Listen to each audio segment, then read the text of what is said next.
She understood now that dreams are not always meant to happen in the exact way we imagine them when we are young, but that doesn't make them any less beautiful. Sometimes life reshapes our dreams, giving them new forms, new colors, and new meanings we never expected. Asha learned to embrace these new shapes, to celebrate the unexpected paths, and to find joy in every detour her life took. The dream nest soon became more than just a center. It became a movement, a gentle revolution of people daring to reclaim their joy. Elderly people who had stopped painting or singing began to share their talents again, sometimes shy at first but gradually blooming like flowers in spring.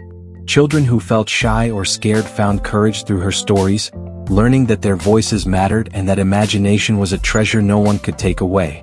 Young mothers who had forgotten their passions in the busy flow of family life started painting, writing poetry, or learning musical instruments. Men who had buried their hobbies under piles of responsibility rediscovered the joy of building, crafting, and creating with their hands. The town transformed slowly, with more murals appearing on walls, more music floating from windows, and more people walking with light in their steps. Local festivals began to feature storytelling competitions, art exhibitions by elderly artists, and concerts led by community members who had found new confidence. The town's children began to dream bigger, encouraged by the living example of someone who had proved that it was never too late to start. Asha would sometimes receive postcards from children who had moved away, sharing their successes and thanking her for planting courage in their hearts.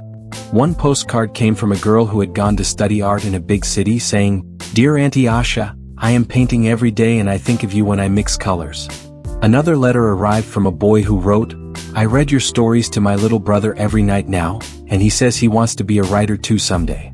Asha kept all these letters in a small wooden box, reading them whenever she felt tired, each word like a spark rekindling her spirit. Sometimes in the evenings she would open that box and read aloud to herself, smiling, tears streaming down her face not from sadness but from overwhelming gratitude. She often said to herself, "I thought I was too old to matter, but now I see that age is just a chapter, not the end of the book." She believed deeply that everyone carried a garden of dreams inside them, and it was never too late to start watering it, even if only one small flower bloomed. Visitors to her town often asked her the secret to her energy and her unwavering kindness, and she always replied with a simple, radiant smile. "The secret," she would say, "is to give love without expecting it back and to let your dreams guide your steps, no matter how slow they might be." Asha's story was covered in newspapers and online magazines, inspiring people far beyond her small town. Some articles called her the grandmother of dreams, and others described her as a living legend of late bloomers. People from different parts of the country sent her gifts: books, art supplies, letters of appreciation, and sometimes small handcrafted items. She accepted each gift with heartfelt humility, always writing back to thank the sender and encourage them to keep dreaming. One day, a young filmmaker visited her and asked if he could make a documentary about her life and the dream nest. At first, Asha hesitated, feeling shy about cameras and interviews, but the filmmaker assured her it would inspire many more people. Finally, she agreed, hoping that her story might ignite even a single heart to pick up an old dream and start again. The documentary crew followed her as she taught children, shared stories, watered her plants, and laughed with visitors in the dream nest. They captured her morning tea ritual by the window, her gentle way of encouraging each person, and the sparkle in her eyes when a child shared a new drawing. When the documentary was released online, it touched millions of people around the world, drawing comments from every corner of the globe. Strangers wrote messages saying they started writing poetry again, signed up for art classes, or began to play music after years of silence. Asha began to receive invitations to speak at events and conferences, but she chose to stay in her town, focusing on her local community and her beloved children. Instead of traveling, she started writing letters and essays that were read at events far and wide, spreading her message without her having to leave her garden. She always said, "My stories will travel farther than my feet ever could," and that became her motto for life. Local schools introduced a new program called Dream Hour, inspired by Asha, where children spent an hour each week exploring their dreams and hobbies. Teachers reported that students became more creative, more confident, and more joyful since starting this new tradition. Parents noticed that their children began to express themselves more openly, sharing dreams without fear of being laughed at. The spirit of the dream nest began to spread like a gentle breeze, carrying seeds of hope and courage to other towns and cities.